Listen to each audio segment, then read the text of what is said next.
So, hey guys, today we're going to be talking about how bad cards somehow can wrap around back to being good cards once again. So, right now, Stun is pretty, it's pretty hit, but still fairly playable because we have cards like Fossil Dyna, Inspector Border, whatever. They're still around. So, Mushroom Man in particular, I don't think Mushroom Man is that good, but if we were to instead go for, let's see, a normal monster that's just like a 2k beater. So, a 2k beater we can just normal summon. Let's see if I can find one. Troublesome. Alright, let's try Filter by Attack. Descending here. And then change Filter here as well to level 4. Or even like a 2k defender. So Phantom Griffin here is bigger than Fossil Dyna, but about the same size as Inspector Border, so crashing into Inspector Border is pretty valid. So if we're playing the equivalent of a goat deck, that would perform much better against stun than a modern deck. Because in Master Duel in particular, one of the things that um, is very notable is that all of your macro removal, well, the majority, is going to be in the extra deck, and it's just going to be generic options. Like, for example, SP will be able to remove some spell traps for you, or maybe something like a Chaos Angel, Nightmare Phoenix, something like that, right? But Goat deck's main deck a lot more backer removal, like uh, what's it called, like Heavy Storm, Heavy Duster, or no, wait, yeah, Heavy Storm, and then we have a Harpy's Feather Duster, and yeah, this will end up being able to remove a lot of back row, so you would fare better here. Uh, let's change this back to normal. Let's see this. Okay, and this was mostly true until they started printing these disgusting cards. So we have uh, let's see if I can remember the name here. Uh, Decisive Battle of Golgonda. So this card, for some reason, doesn't just protect all of the other cards on the field. It protects itself. It protects all of your cards. Unlike Hugin, which only protects your other cards. Which, uh, you might see why this is problematic, right? So this is also soft once per turn here. So, meaning if we have multiple decisive battles of Golganda, you would have to attempt to destroy whatever your opponent's trying to protect multiple times. And this protects by battle and card effect destruction, which is completely stupid. So, if we have a Fossil Dyna, we would have to Raigeki it and then run it over by battle. And that's assuming you opened Raigeki. Not even just that you're playing it, but you have to open the Raigeki, open a monster that's bigger than the Fossil Dyna, and then hope your opponent doesn't have like a Solemn or something. Or maybe like a Moon Mirror Shield. So simply hope that you open evenly and your opponent doesn't have Assault and Judgment. Despite the fact that they can easily like Prosperity for 6 and then kind of dig through. And even if they banish 6 cards off of Prosperity, for example, your opponent would still have, in this case, 9 cards in the extra deck. Do you even have 9 ways to kind of force your opponent to use Golgonda? Can they actually recycle as well? Like, a lot of questions like that to be asked. But, yeah. We can wrap around, essentially, to old cards, like really old cards, or just some niche cards even, to be good again, despite, well, despite them being objectively garbage. The game can somehow wrap around to the point where uh, cards that look bad can become good again. It's kind of whack, I guess. So if we were to look at, well, like, let's see. What's a pretty bad strategy? Oh, right, burn. So if we have burn, we have like Ring of Destruction and all that. This also is a good strategy, just somewhat now, because like of stun and all that, and you have like Ring of Destruction for removal. And right now, no one is setting up spell trap negates. Most interactions are going to be uh, used against monsters. So if we just make a very simple deck list like this, so we go Ring of Destruction, Waking the Dragon, and some other cards. Now you risk just losing on the spot potentially, depending on exactly what you're playing. Well, the thing with Waking the Dragon is now you have a bit of a better target with Waking the Dragon with the new Raid Raptor card. Let's see, where is it? If I type in Raid Raptor, does it just not show up, or am I blind? Yeah, I don't think it shows up, huh? What's the name of this card exactly? Maybe I am blind. Okay, so Raid Raptor Rising Rebellion Falcon here is very hard to get over because it is just going to end up being a 4K beater if you summon this off of Waking. And then, no idea what your opponent's gonna do about this, right? It's just a 4K beater, and this is just good enough to beat some decks, assuming they don't run Goddess. So, for example, Tearlament, uh, I believe it's literally impossible to remove a Rising Rebellion with any of the archetypal Tearlament cards. So if we go check out Pearl Arena, that's the only hope, I guess. So, uh, Pearl Arena. So, okay. This gives 500 attack. So, how big is Kaleido Heart? Okay. 3k. So, the highest attack points we can get with Tearlament cards would be 3.5k. And the Raid Raptor, uh, the new Raid Raptor XEs is 4k attack, so it is literally impossible. So, the only issue, I guess, would be that Waking the Dragon could not resolve against like a Rukalos. But if we had specifically maybe like a Ring of Destruction and Waking the Dragon, and let's assume my opponent makes like an SP, ends up targeting my Waking, we can go chain to that to target Rukalos to just get it off the field. So next chain should be Waking the Dragon and Rukalos attempting to summon back, and then Rising Falcon hits the field. Or whatever it's called. Gotta figure out the name of this one.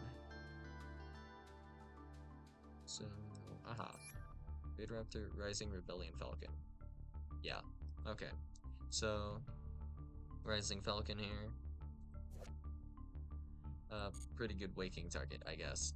And that makes Waking the Dragon a little bit better.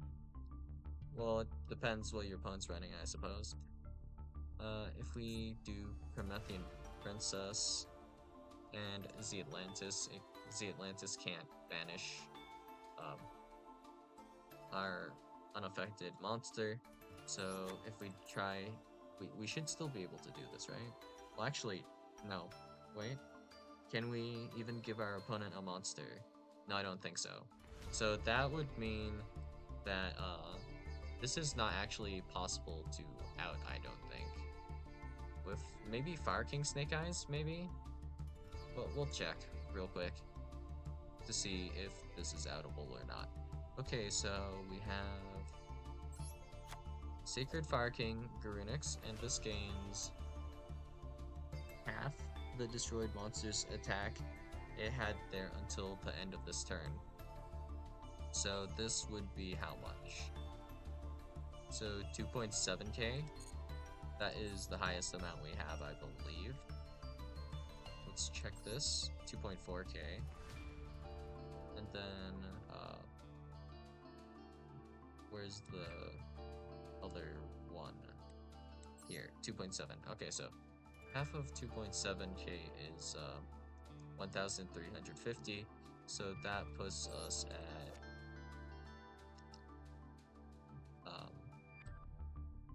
4,050, I think. So this is barely enough to get over it, but what are you allowed to destroy here? Except for itself. Okay, so if you actually did already put Fire King High Avatar Grunix onto the field, I think this becomes really difficult, right? And this destroys from where? Hand, deck, or face of field. So you would have to trigger Sacred Fire King Grunix. Well, assuming you already used this, right? And it's no longer in deck, because this should be just a one-of, right? So you would have to summon the Fire King High Avatar Grunix, and then summon the Sacred Fire King Grunix, and then pop this guy on the field to gain the attack to then run over the Rising Falcon here. So that is just, well, yeah, it just sounds insanely psychopathic, basically, yeah. So,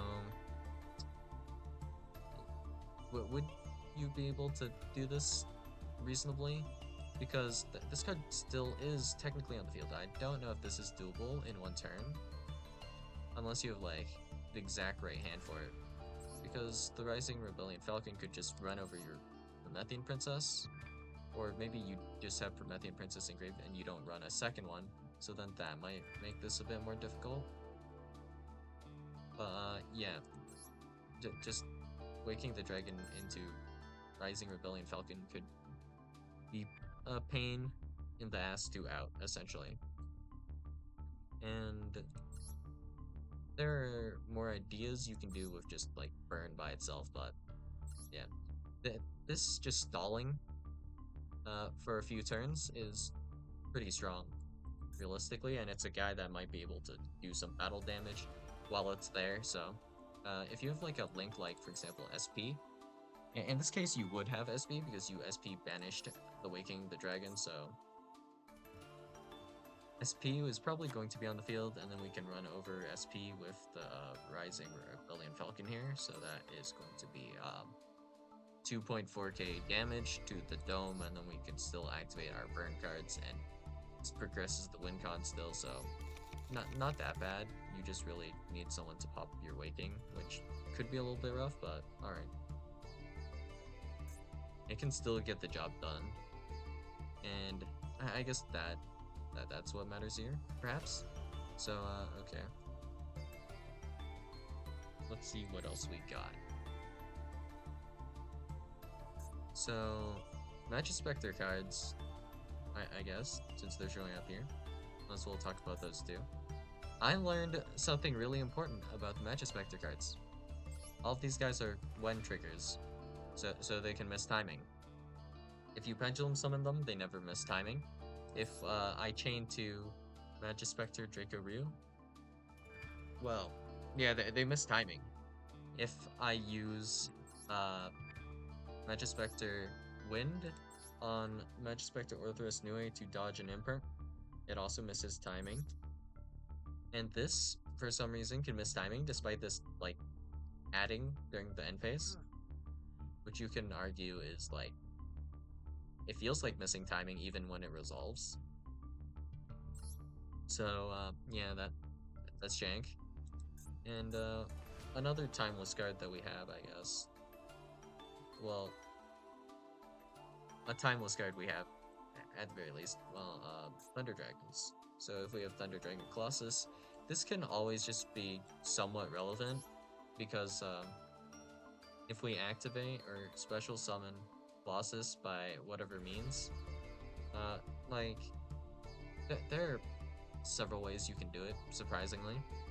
But essentially, if we summon Thunder Dragon Colossus, our opponent is not going to have a good time, and this can beat a lot of the decks just in general. So, for example, with Yubel, they actually have to do a lot of searching. So, if we were to do like,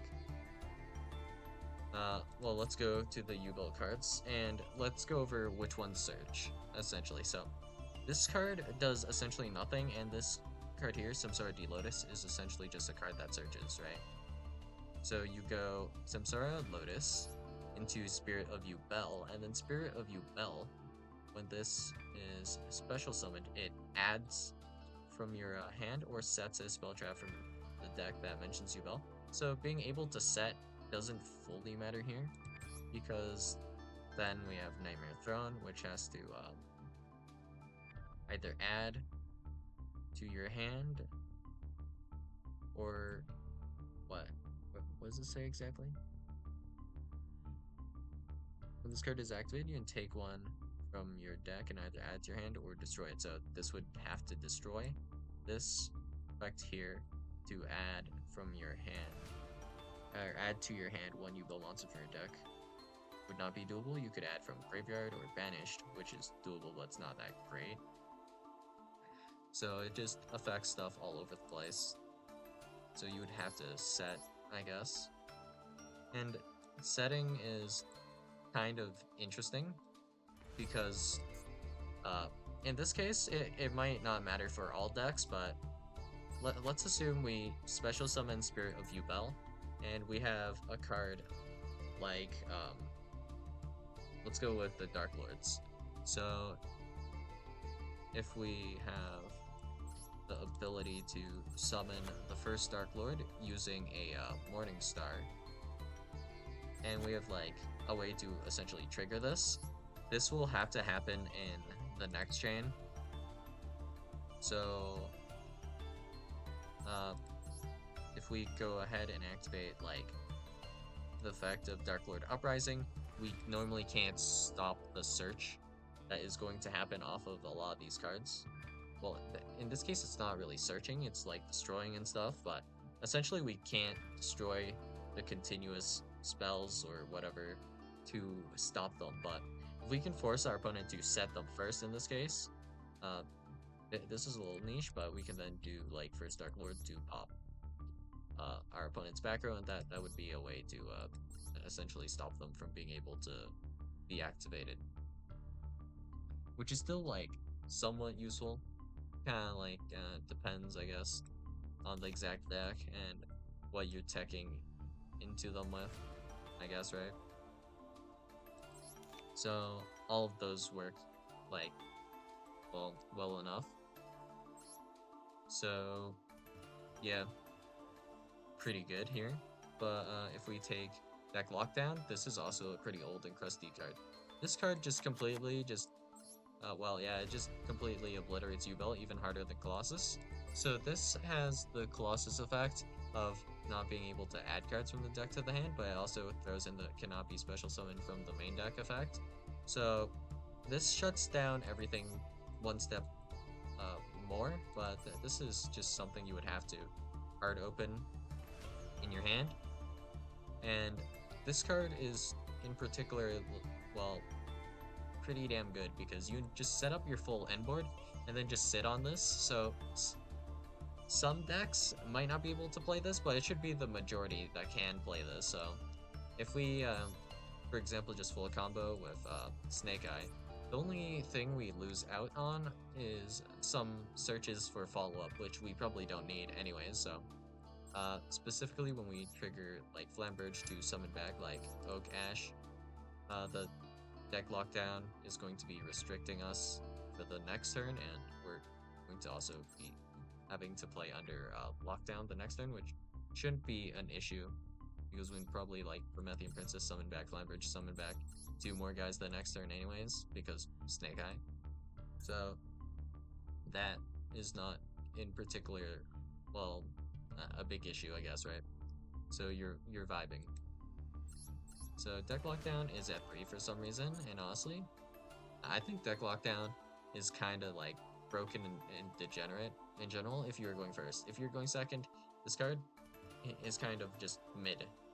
There's some certain decks that are affected by Deck Lockdown still. Like, for example, Vanquish Soul, for example, is not going to have a super good time against Deck Lockdown, so if I activate Deck Lockdown, and then you special summon Rasen later, or even if you try to special summon Rasen right away, you won't be able to do the search, and that will affect Vanquish Soul a little bit. But also, I would have to play under the restrictions of deck lockdown afterwards, so could be good, could be bad, depends, I guess. And yeah, somehow these old cards, even some jank ones, like for example, White Howling, these can just be relevant one of these days, and it's just not going to be a good time, I guess. So with White Howling, actually, well, th this is pretty playable in, well, the new Ice Barrier. Well, with the new Ice Barrier support, that this might be like a little bit more viable. So if we have like White Howling, and we also have the Ice Barrier General guy, which forces your opponent to discard, your opponent might just end up playing into White Howling without realizing it. And this could matter, it would be a pretty specific game state, but there's also, I guess, the fact that this negates all spell effects on your opponent's field. So if we were to instead, well, I guess it might be more relevant against Voiceless Voice. So if our opponent activates Saphira, we can then banish the ritual spell that gets sent off of the Saphira effect, and then that will end up negating the blessing of the Voiceless Voice on field, I guess, and like pre-prep and all that, because I think pre-prep is probably more valuable in general. So I think people might try like do Saphira in order to bait like an Ash or something, and then try like pre-prep. That's probably what they're thinking. But if they do that, it plays like really poorly against like a White Howling. So yeah, just because a card is kind of old, you don't need to completely count it out unless it's Kribo or something. Like I'm pretty sure Kribo probably won't ever be like relatively efficient or anything like that. Yeah, I don't think Kribo will be that good when Battle Fader exists and some other cards like that. I guess the issue, like with Battle Fader to an extent, is if there is a card that just negates special summons like Rukalos, that will also happen to negate Battle Fader, but it wouldn't negate like a Kribo. But I mean, yeah, probably not relevant, right? So yeah, that's all I got for you guys today. And it would be a weird timeline if Kribo was actually relevant for something. So yeah, I'll see you guys in the next video. Bye.